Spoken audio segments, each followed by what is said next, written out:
Jake, we got some throwback intro music there. Back to the way it used to be. We will have all the slides at the end of the show. So if you haven't watched before, stick around for the very end. It's like 1 minute and just read through that. If you have, it's always good to just refresh yourself with our principles. But otherwise, we're gonna just go back a little old school. I miss that song. That song means a lot to me from my situation with Connor, with which many of you know about, and I could read about on the website if you're interested in reading up more about that. If you've forgotten or never knew, it's www.pickstheprofessor.com. But anyway, that aside, Jake, we talked before show, and you said you were about to let the dogs out. And at first I thought you meant we've got a show of nothing but underdogs. And I was really excited. And it got me thinking, because that's my dream show. We know Cousin Jared, right, who's usually with us on college football. He's under the weather. His whole family's sick. So if you drop him a line and hopefully a viewer and wish him that him and his family feel better. His dream show would be nothing but unders, right? We always joke about him being cousin totals, right? My dream show is nothing but yeah, exactly. My dream show is nothing but like plus 140 picks that are 50-50, right? That's my dream weekend. I'm curious, Jake, what's your dream set of picks? Like if you had a set of picks, you just like, I love these. Like what is that for you? That's a great question. I like spreads where I can take the plus there because that means I got a better game that I enjoyed too. Because when you're taking a dog, it's more fun, right, to win, but there's less of a chance. So like getting those little points there and give me like a plus 10 and then it ends up being a 3-point game, something like that. That's a plus 10, a plus 10, a plus 7, a plus 14, where it's a tight ball game. You're like, hey, it's a good game, and I don't have to care who wins. I can just root for whatever I want because I got my money. All right. Yes. Here's your recap on screen of last week. A-grade sides continue roll. This is 3 of the last 4 weeks. The A-grade sides have done well after some model tweaks. We talked about this before. Last year's model was team-based, a little bit different than the player-based model.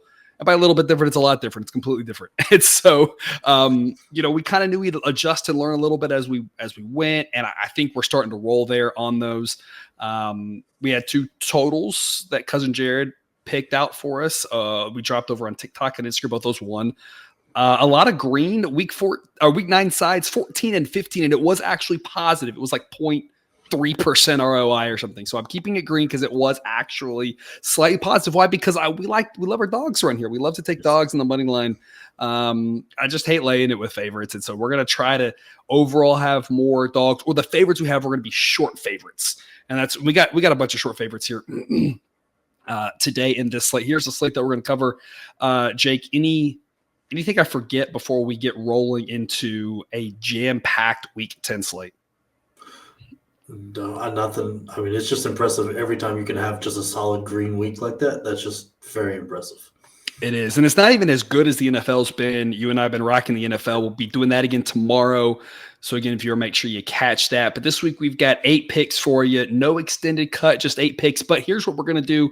We are going to drop the study hall version of the show that Cousin Jared and I are going to do on Wednesday for everybody to see. That way, if you feel like you're missing out on all the college football games, you can see exactly what you'd be missing over on Dub Club. So 1 week only, we're going to drop that for free for everybody, where Cousin Jared and I cover every single college football game. We're calling this College Football Week because next week is college basketball. And next week we'll be back with 6 days a week college basketball shows. Jake, I know you're excited for that. So we got to do College Football Week before we can get to College Basketball Week. That's just the way it goes.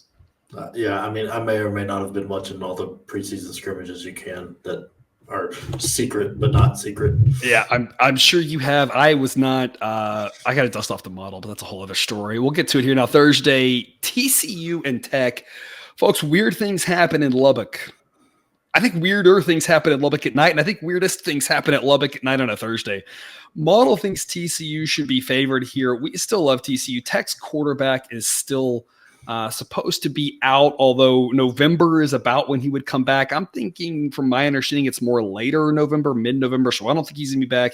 You do kind of never know with some of these injury issues with college football. The reports are not as good as the NFL for obvious reasons that we don't have to dive into. Even if he is coming back. I don't expect him to be great his first game. The backup hasn't been good. Tech's quarterback situation isn't good. I just haven't been that impressed with Tech. TCU's had some ups and downs, but I think Josh Hoover, while maybe not quite as good as that one start, maybe not as bad as he looked against Kansas State. Kansas State's a much better team than Tech. I think they can get things rolling a little bit here. TCU's the better team, and Jake, this is an A-grade pick just based off of the fact that you're getting plus 130 odds. Even if the model's a little high on TCU and weird things happen in Lubbock, that's why you want the plus odds, right? I'd be a little bit hesitant to lay odds with the road team in Lubbock on a Thursday night because that's just a weird thing to happen. It's going to be kind of like what happened maybe to us last week with Syracuse and Virginia Tech. It's another place where weeknight games, you never know, right? But you're getting plus odds with the better team. It's too good to pass up, right? Yeah. I think these teams are almost the same team kind of going at each other. And I think it's more of a toss-up, so I'm going to get the plus odds there. I'm not sure that I would – whoever was plus odds is who I was picking on this game. I don't know that one team is actually better than the other, no matter where they play. So I think something weird can very well happen in Lubbock at night on a Thursday. But, I mean, TCU is also not as bad as they looked last week, and I think we're benefiting a little bit from here. I mean, Kansas State might be a little bit underrated, and then I think everything went wrong that could go wrong for TCU in that to get beat 41-3 because, I mean, they just handled BYU the week before 44-11. So it's not like they're that terrible of a team. They just really didn't have it that night. And Texas Tech, I'm not been sold on them all year. Their wins haven't been impressive.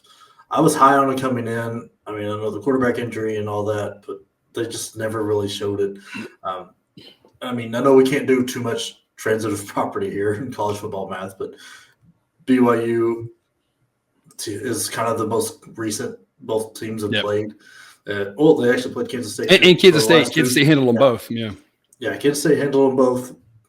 TCU handles BYU, and Tech loses the BYU. So I think TCU might be a pretty smart player.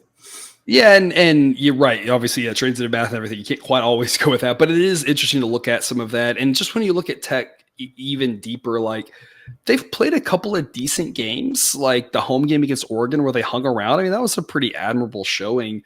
But like they beat Houston at home, and I don't really think that means much. I mean, Houston might be the worst team in the Big 12. If it's not them, it's Baylor, and they beat Baylor. I mean, those are probably the two worst teams, and those are their two conference wins. They lost to West Virginia. There's nothing to be ashamed about that. And they lost at home to Kansas State. Something to be ashamed about that. It just goes back to there's nothing really impressive about this team, whereas TCU – I think, that shellacking against BYU, what they did last year, a lot of those guys are still on the team. And I think the quarterback situation's better with Hoover. He's not as good as what they had last year, but I think he's better than Chandler Morris.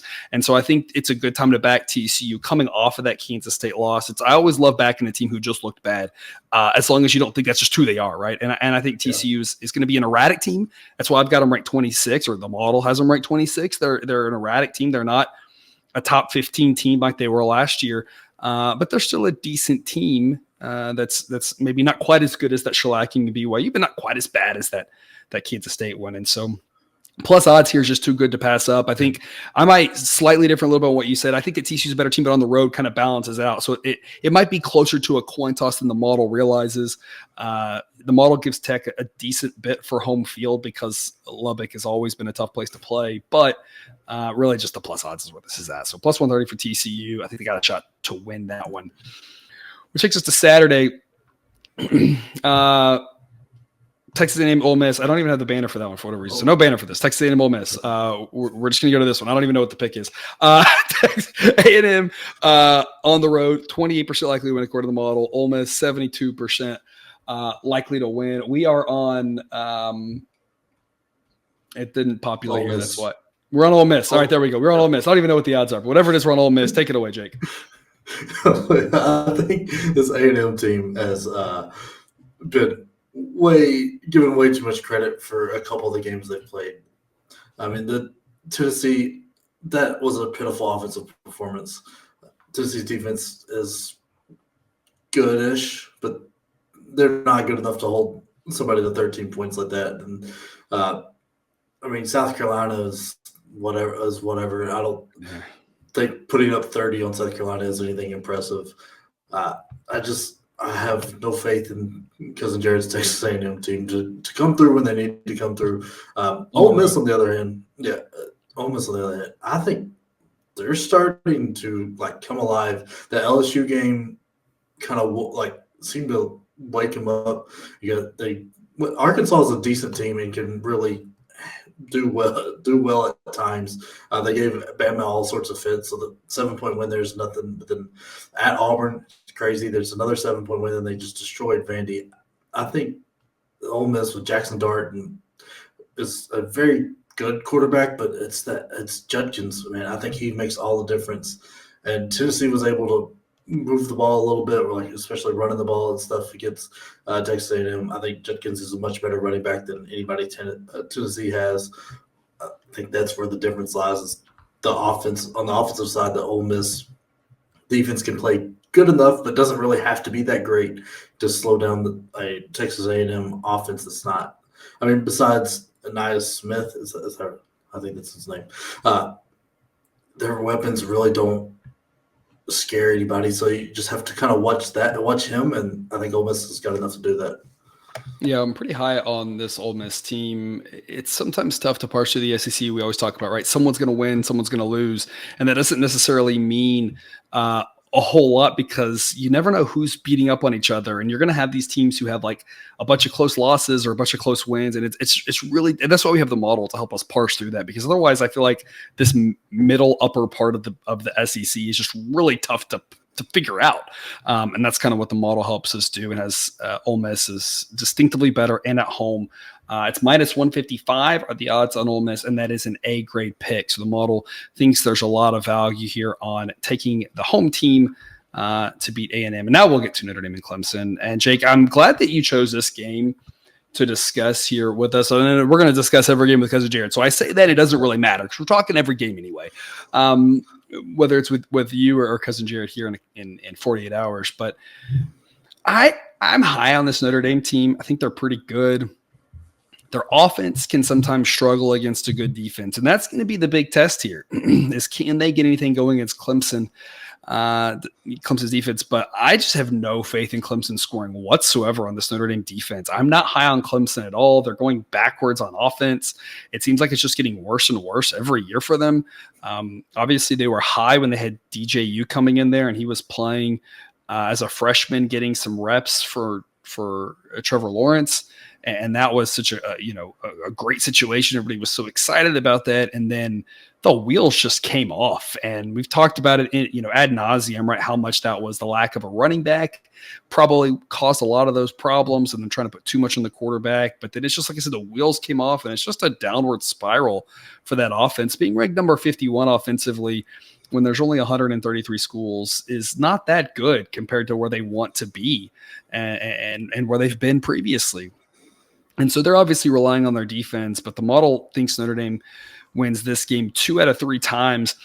And we'll see this in the back part of the slides. I kind of added them a little bit, that 60 seconds, if you want to listen to that, to the music, watch those slides here. The concept here that we're talking about is whether Notre Dame or Clemson wins this game, or whether any of these games win or lose. The model isn't right or wrong based off any one thing. It's right or wrong based off the culmination of them. And so the idea is there's going to be a bunch of games the model thinks are around 2 out of 3 likelihoods. And when we aggregate those up, that about 2 out of 3 of them win. That's what makes it a good model. And if Notre Dame does indeed win 2 out of 3, it makes minus 165 a pretty decent investment. B grade, not as strong as some of the other ones, but Cousin Jared and I have looked through this, a lot of the data, and we've kind of found that the A and B grades are worth playing, especially with a couple of tweaking to some of the criteria. So we think we've got this figured out pretty well. So we're going to put a little bit less on it because the value is just not quite there, but we still absolutely want this in our portfolio. And I personally love Notre Dame on this one just because I have no faith in Clemson. At least Notre Dame offensively, I think, has some hope. They got a couple things to fix. Clemson, I don't know where to start with trying to fix that offense. It's got to start with Dabo and figuring out that the transfer portal is a piece you want to use. Yeah, absolutely. There's been some recruiting misses. I know the offensive coordinator, he's got I don't know if it's the offensive coordinator, Dabo controlling, because, let's face it, from TCU, was incredible at TCU. And we really had high hopes for this season because of that. Yeah, and I mean, I don't know if it's Dabo kind of restraining him, or maybe Cade isn't as good as what we thought he was He going for to sure be. isn't. That's Yeah, for sure. so there's just all sorts of mix of craziness there. That offense that I was very high on coming into the year. Obviously, Same. we did our season bets, I took the over, and now I just want to pound them into the ground. Yeah, I have Klubnik now as the 103rd rated quarterback out of 133 starters right now, and I mean that's just incredibly bad for a team that had aspirations of playing in the playoff. It's just incredible how bad he's been. Yeah, and I mean they might not even make a bowl at this point. Nah, they'll probably make a bowl. ACC's weak, right? Yeah, I mean I don't know. They dropped to Louisville, that hurt that chance, but I mean, weird things happen. I mean, Virginia is all of a sudden a team to worry about. That's true. But either way, Notre Dame, very good team. Got a great quarterback in Hartman, an incredible running back, a really good defense too. I don't see where Clemson will have any kind of advantage at any point in this game. I think Notre Dame is going to be able to do whatever they want when they want, because I think that their offense is going to be putting their defense in just bad situations. So the defense will probably look worse than what it is. But I think Hartman and Estime are just going to have another field day, because it seems like after the game and the Ohio State game, I want to toss the Louisville one out because whatever. But it's just like everybody has a bad game, right? I think I want to toss that one out. But USC, I mean, terrible defense. They put up 48. Another bad defense with Pitt. They put up 58. I mean, the two. If you look at the Duke, and at that point, Duke had a really good defense, and Ohio State's got an elite defense this year. Yeah, they're in one-score games with them, and I mean, they had Ohio State beat if they could just call a timeout and get 11 guys on the field. But I think this Notre Dame team will just run through Clemson. Yeah, I mean, the biggest thing is you compare like the Ohio State game. Both Ohio State clubs have very good defenses. The difference with Ohio State's offense is light years ahead of Clemson. Ohio State's offense, obviously, if you're an Ohio State fan, you're hoping for more because you're going to win a national title. So you're hoping for, an elite offense or whatever. And it may not be up to that standards. It may not be up to as good as last year's, but it's so much better than this Clemson offense. You mentioned Clemson in a bowl, and I had to look it up because this blows my mind. But Clemson's 4-4. If they lose this game, they'll be 4-5 with games against Georgia Tech, North Carolina, and South Carolina. They have to get 2 more wins. It's obviously doable, but it's just shocking that we're even having this conversation. I just was like, no, you're crazy. But wow, it's actually possible they can miss a bowl, which just baffles the mind. Notre Dame, though, minus 165. B grade pick there, even though on the road. Just a much better team than Clemson. Which takes us to Florida Atlantic and UAB. Jake, if this was college basketball, I'm pretty sure I remember these teams playing, and it was pretty sure it was like a total in the 160s. Pretty sure it was a fun up and down game. For football, Florida Atlantic is pretty solid. Look at that defense. Florida Atlantic ranks 26. The model's been very high on Florida Atlantic, and they've been pretty good to us. The model is actually a little bit higher on UAB, I think, than the market is or than some of the other advanced analytics are. But this is all Florida Atlantic for us here at minus 115. Model thinks they win this 70% of the time, that they're just absolutely the better team. UAB, I have no idea what I'm going to get with them, not just from game to game, but from like quarter to quarter and series to series. Florida Atlantic loses their quarterback. Yeah, Florida Atlantic loses their quarterback, and it doesn't even seem to matter. They're still doing just fine. Tom Herman's a pretty good coach. And when you look back at the coaches that have been at the University of Texas in the last several ones, he actually was probably the most successful of all of them. They just weren't satisfied with, the 9 wins or whatever he was getting them. Obviously, TBD about this season and where things go. And obviously, we can't close that chapter yet. But, I mean, he actually wasn't bad there at Texas, just didn't live up to those standards. He was a great coach at Houston. And I think he's doing great things at Florida Atlantic. He seems like he's a really good college football coach. I'm not sure if he'll succeed at a big school later on, but based off what he's doing at Florida Atlantic, you have to imagine he'll get the opportunity. That defense is playing really well, and the offense doing just enough. Obviously, if you had Casey Thompson, you have to imagine they're even better, but still should be able to get the win here on the road. Jake, minus 115 offers us a lot of value, even if it's anywhere near 70% likely that FAU wins this game. Yeah, this is my favorite. This is the one that stuck out to me immediately. This Florida Atlantic team has been really kind to us and a lot better than people expected. I mean, they can play some really good defense, and their offense can go when they need it to. I mean, they put up 56. I know South Florida's not great at anything, but they're still putting up 56 points. It's nice. And the UTSA, but that game, I think UTSA starting to roll at this point too. Yeah, I think that is just they ran into a buzzsaw, and I mean they responded on the road with a 38-16 win at Charlotte. I'm not sure UAB knows that defense exists. I mean, it's out. It's crazy. I mean, the same USF team that FAU put up 56 on, they put up 56, but they also gave up 35. I'm not sure that USF has scored 35 another time this year. But I mean, Memphis with 45, UTSA put up 41, Tulane 35. And that's surprising that Tulane didn't put up more. I mean, Georgia puts up 49. I just don't think UAB is going to be able to stop Florida Atlantic at any point, and I'm not sure their offense is good enough to solve this Florida Atlantic defense. Yeah, UAB played a pretty good half against Tulane and then just got smoked in the second half. They also lost just as bad to UTSA. They weren't competitive at all against Memphis. I mean, the only game that UAB's really been they got smoked by Louisiana. They got smoked by Georgia Southern. The only game they've really been competitive in all season from start to finish was the win against South Florida.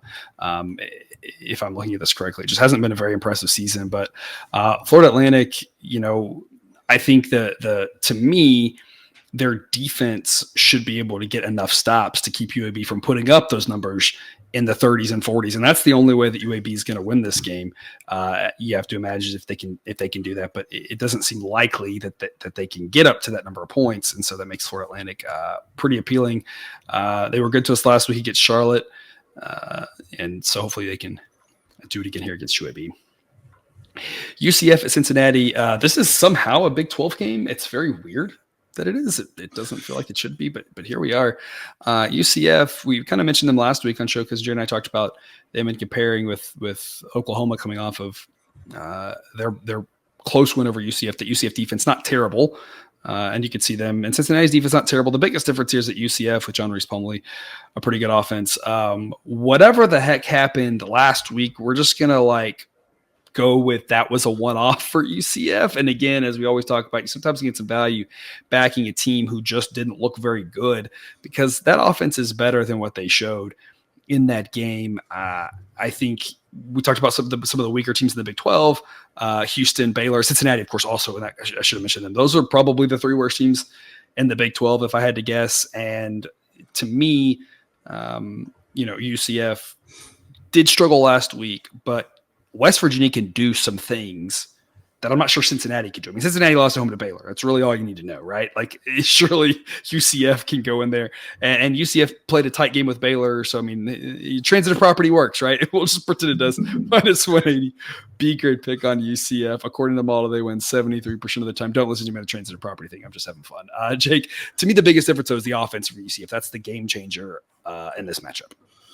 Yeah, it really is, especially with John Reese Plumlee back. And, I mean, that game last week, I know the final was really gets to West Virginia for UCF. The final score doesn't look great, but that was a 3-point game going into the fourth quarter. And I think John Reese Plumlee kind of got stuck in quicksand where the harder he tried, the worse it got. And UCF was -3 on turnovers, and that was Plumlee. Plumlee threw 3 interceptions that tied his career high, and that we got caught. It was kind of incredible that we made any money last weekend because it felt like a lot of games we were on the wrong side of the turnover. That turnover stuff's just kind of random. I mean, yeah, worse teams turn the ball over, but on aggregate, we weren't choosing all the crap. This wasn't like we just bet on only teams in the bottom, ranked 80 to 133, right? So it's we asked for it. Just sometimes the turnover luck just didn't go our way, and Plumlee through the interception, you just never know when that's going to happen. And it got him last week, and that was the difference in the game. But I don't expect that to keep happening. He's a better quarterback than that, and hopefully, like you said, we don't get that same thing. And the close game flips, and we're on the right side of it rather than the wrong side, right? Oh, for sure. And I think this UCF team is much better. Cincinnati just seems to be kind of flailing. I mean, there's nothing you can look at and go, this feels good. like anymore. I mean, especially after the last couple of years with Luke Fickell, and they were right around the playoffs like year in, year out. And now it's just they finally make it to a big boy conference and fall flat.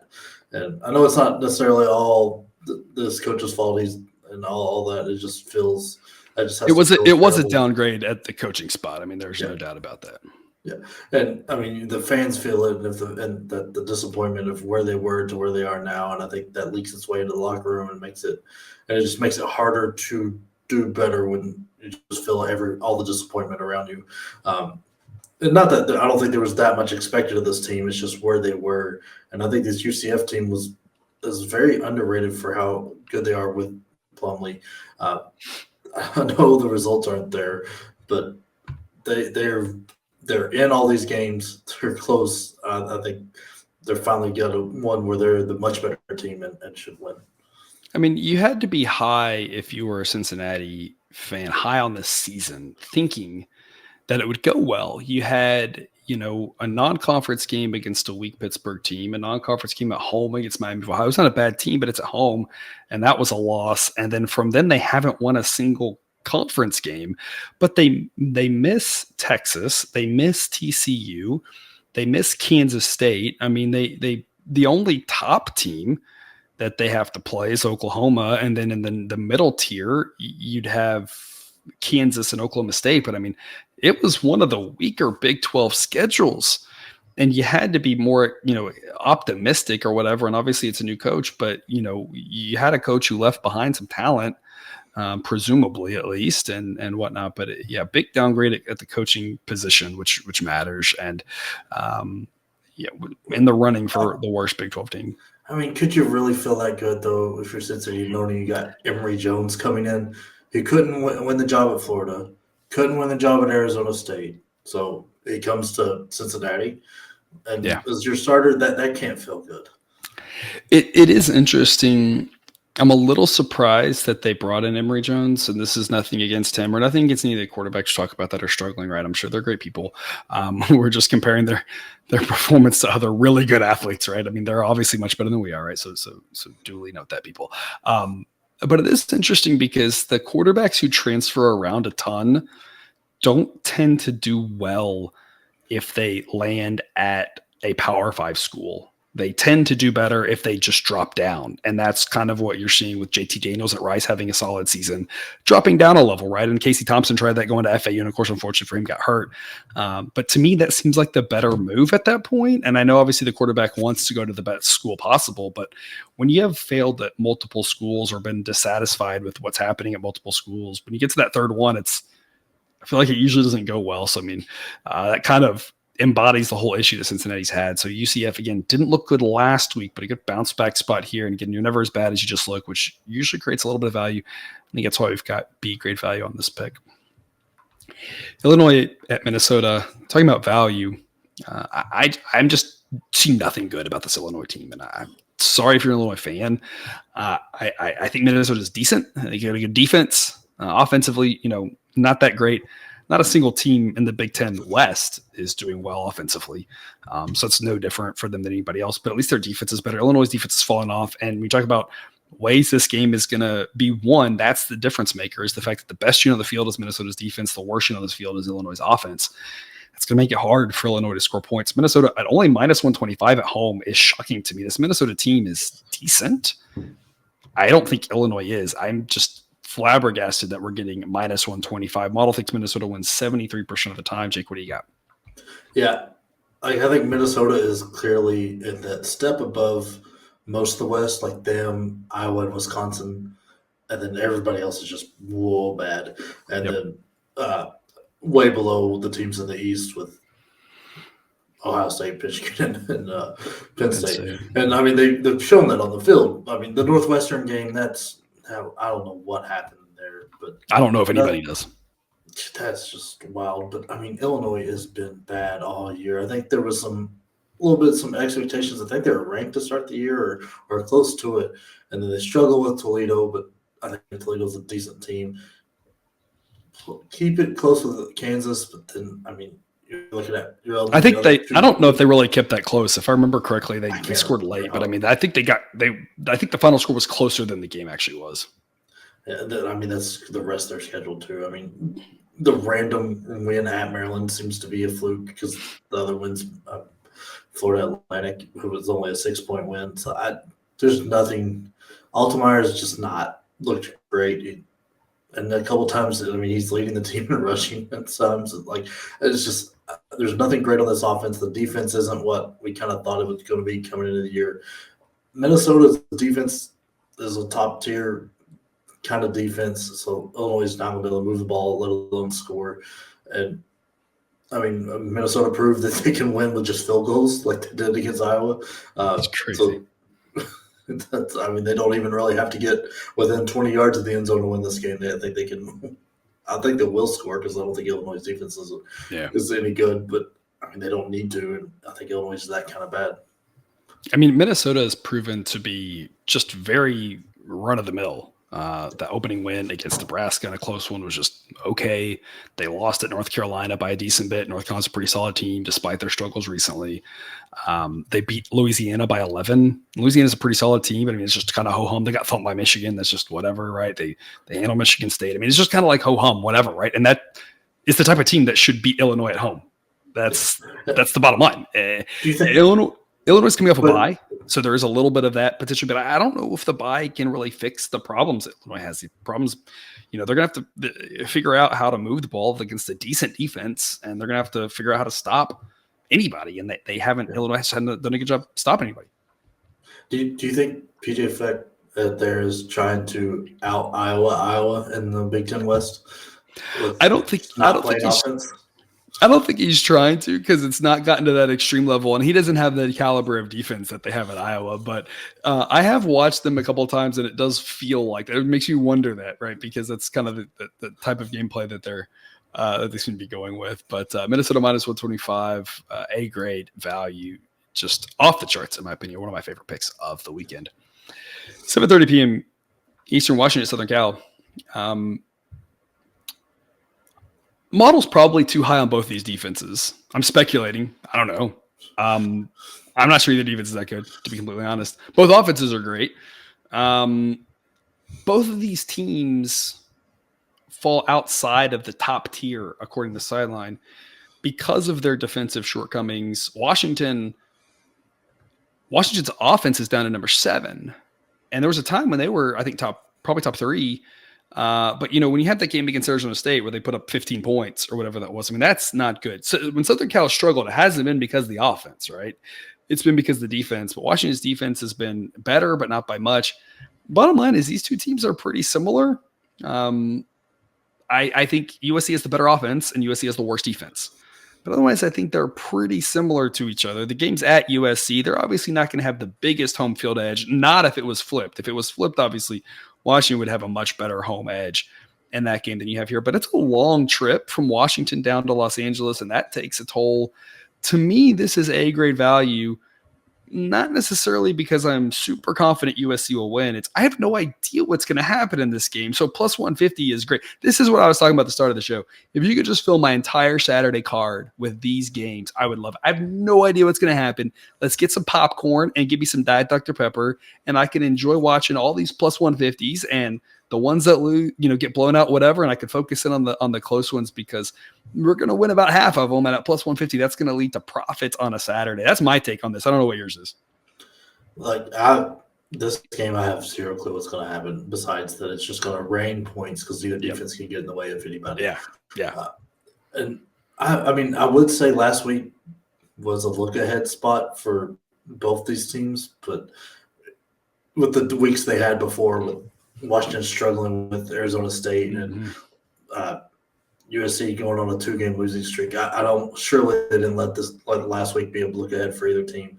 I just think they can't play defense no matter what, and there's a lot of faith being put on the offenses. And if I'm putting faith in my offense, I want Caleb Williams over Michael Penix. He just seems to he's something special. There's a reason everybody's talking about the Bears. Whatever team was getting the first pick tanking for him because he seems to be that kind of generational type talent to come in and make an immediate impact. I mean, there's a reason he came in as a freshman and beat out, I think Rattler was either the Heisman winner or was close to it the year before. Then Williams comes in and takes his job from him. I think. Yeah, he didn't win it. I know that much, but I think. I mean, I'm assuming with Lincoln Riley as your head coach at Oklahoma, you were close to Heisman anyway.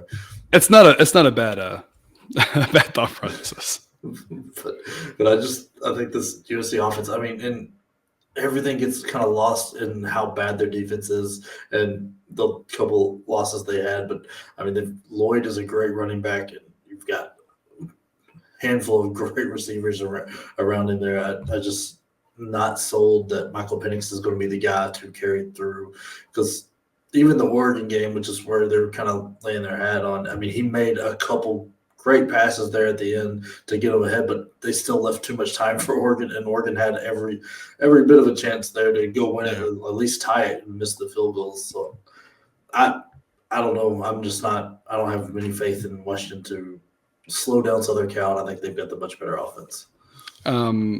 Interestingly enough, Rattler competed with Tanner Mordecai for the quarterback job there at Oklahoma, which I did not realize that Mordecai, of course, then ended up transferring to SMU and then into Wisconsin. Successful at SMU, at least, though not unsuccessful leaving that one. Rattler was the favorite to win the Heisman going into the 2021 season, and that's when he got benched for Caleb Williams because he started to struggle. You mentioned Caleb Williams. He does seem a little bit like Patrick Mahomes, and I don't want to make that like I'm not trying to say he's as good as him or will be, but that same sort of just kind of like backyard football, just like I'm going to run around and do something, and then we're going to get a big play out of it. And that's obviously what people hope he can turn into one day is Mahomes. And obviously he still has a lot of work to do that. But obviously the issues that USC has been having has not been because of the offense. It's been because the defense is terrible, and they will give up tons of points to Penix in that Washington offense. But I'm like you. I'm not convinced Washington can get stops either.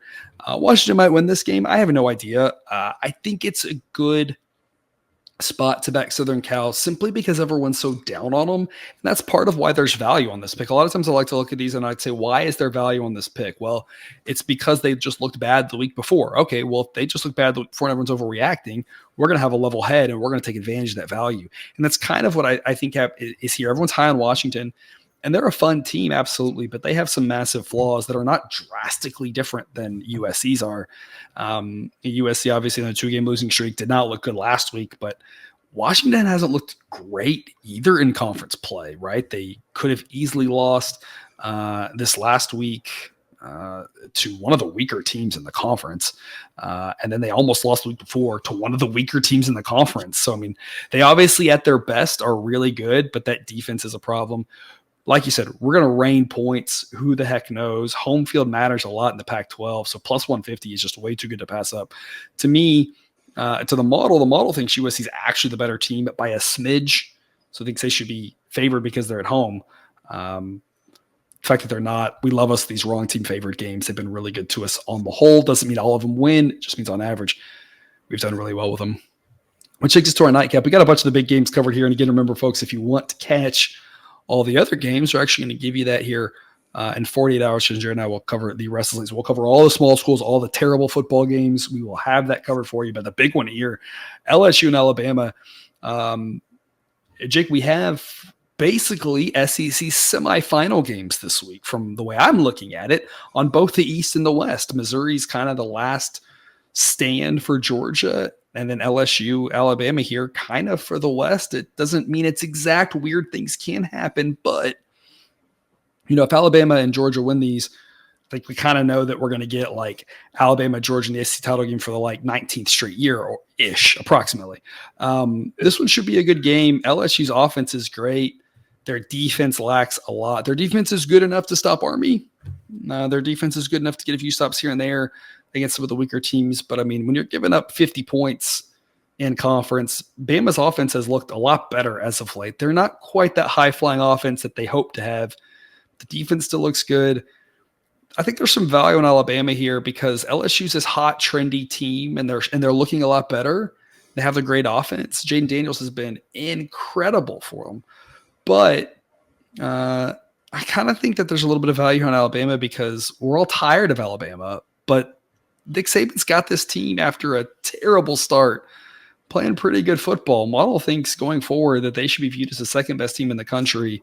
That doesn't mean they've played like the second best team in the country, but that they are the second best team as regards to pure talent of what they've got on the field, largely because you lose Brock Bowers. That's what jumps them over Georgia. Brock Bowers, of course, is, again, a man among boys. But, that injury knocking Georgia down to 3, this is a really good team at home. I don't know why Alabama isn't favored by more, other than just it's not fun to pick Alabama, right? No, it's everything. It goes against everything I believe in to be picking Alabama, especially after last week. But whatever. Alabama is the better team. LSU has got a high flying offense, but their defense won't be able to stop this Alabama offense because I think they are playing a lot better. Like the second half against Tennessee, it looked like Milroe looked like a completely different quarterback. I forget the running back's name. Is it Chase McClellan? Yeah. Either way, he starts to look good. The defense is very solid. And LSU, Daniels is just can be so inconsistent at times. He's having a great year, but he can very well go up and down. And going to Tuscaloosa is going to be tough. Night game. I think everything is going against them. And if we want to go back and look at some of the college football math, like both teams played a 3-point win at home with Arkansas. Alabama held Ole Miss to 10 points and beat them by 14, where LSU was in that crazy shootout with them. It was like 55-49, and just couldn't stop them anywhere. I don't think home field makes the 40-point difference in between those two scores. So I think LSU's probably going to give them a game. I think this is close. I would be laying points with Alabama, but I do think they win this game. Yeah, -155, A-grade pick. Model says they win 83% of the time. That equates to about 5 out of 6. So again, as we're always talking about, if LSU wins this game, hey, it might be 1 out of 6 times. It's just that's going to be the type of effort that it's going to take from their defense to stop Alabama.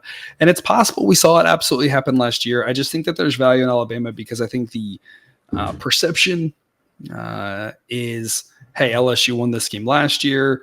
How they do it last year, they got them into a shootout, and LSU's offense is better than Alabama's offense, and LSU's turned it around, and their defense is more competent now, and all these things, and it's just the narrative is just really pushing that direction. But again, this Alabama team is it's not sexy to talk about, but this Alabama team is pretty solid at this point, which is, again, never fun for those of us who aren't Alabama fans. If you're an Alabama fan, you're just whatever, right? But for the rest of us, it's kind of fun when Alabama looks weak for a year, and that's what we kind of thought early on. The loss against Texas, we're like, oh my gosh, they can't stop the deep ball. That's going to get them, killed or whatever. And the South Florida game, and that was kind of in a monsoon, but it was like they, still played so terrible there. And then all of a sudden it's like Saban got it together again. That's the big concern about this is the deep ball. LSU obviously can do it. You wonder if some of the teams that Alabama's beat have been able to be as proficient as LSU, but all the other teams that Alabama's beat in this time span have tried to do that. It's not like none of them knew it. And obviously LSU can do the deep ball probably better than any of those opponents, but I'm not sure better enough for it to matter in Alabama. Probably more matters LSU. If this game's in LSU, it's a whole different story. But here, 155 is just, it's not fun, and that's probably why we're getting good value. But hey, we're only about making money here. We check our emotions at the door. That's our recap, Jake. Parting words for people as they look over the full recap of picks that we gave them today. Look, I'm sorry for picking all the big name teams. I had to kind of sub it in here for Cousin Jared. I had to pick the teams that I knew enough to talk about. Come back later this week when Cousin Jared's back, because that's where the money's in the crumbs with these small ones. That's where all the mispriced stuff is. And I think where sideline provides so much value and keeping up with the small teams that are rarely on TV. Yeah, absolutely. So if you've watched this, hopefully you get this viewing in the next 48 hours, next 24 hours, because then you got NFL show coming at you, and then we'll have that show that Cousin Jerry and I do, which will be probably 2 hours, where we'll talk every other college football game. So it'll be a lot of fun. We'll talk about all the crap schools. We'll talk about what the model thinks. We'll talk about what he thinks. We'll talk about totals. We'll talk about everything on that show. So it'll be a lot of fun. Otherwise, though, thanks for watching. We got 60 seconds of music and some fun slides that I made up for you, and then we will be back in 24 hours for some NFL.